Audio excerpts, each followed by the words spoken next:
ఏమైందిరా మీకు? చిన్నపిల్లల కూడా పడుతున్నారు, పెళ్ళి పిల్లలు కూడా పుట్టారు, అది మర్చిపోయారా? ఏమైందిరా మీకు? ఏం లేదు నాన్న, చిన్న మిస్అండర్స్టాండింగ్ అంతే. అది సరే గాని నేను షాప్ అమ్మేస్తానని చెప్పాను కదా, ఒక మంచి డీల్తో క్లోజ్ అయింది, రేపే అడ్వాన్స్ ఇస్తామని చెప్పారు. ఈ పేపర్స్ మీద సంతకాలు పెట్టండి. సంతకం పెట్టమంటే వాడి మొహం చూస్తావేంటరా? సంతకం పెట్టు. ఒక్క నిమిషం ప్రేమ్,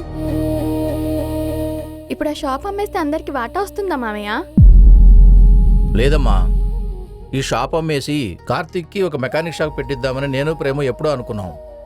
షాప్ అమ్మేసిన తర్వాత మిగిలిన డబ్బులతో అందరికీ ఇన్సూరెన్స్ తీసుకుందామని అనుకున్నాం. మనీ అంతా సెక్యూర్గా ఉంటుంది కదమ్మా.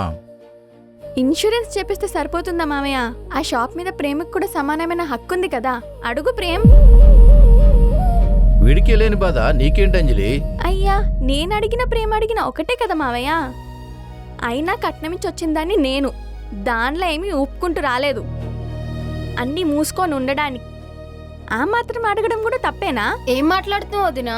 మాటలు సరిగ్గా రాని. అయినా మధ్యలో రేకేం చేసింది? నువ్వు మధ్యలో మాట్లాడకు శ్రావణి, ఇది మా ఫ్యామిలీ మ్యాటర్. నువ్వు మధ్యలోకి వస్తే మర్యాదగా ఉండదు. ఇప్పటికే నువ్వు చాలా ఎక్కువ మాట్లాడావు అంజలి, నీ నోరు కూడా కంట్రోల్లో పెట్టుకుంటే బాగుంటుంది.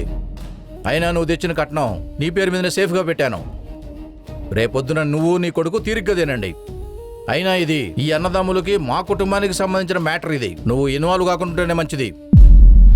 నువ్వు సంతకం పెట్టరా. ఏమైంది మావయ్య మీకు? ఏజ్ పెరుగుతున్న కొద్ది బ్రెయిన్లో ఏమైనా ప్రాబ్లమా? ఏది పడితే అది మాట్లాడుతున్నారు.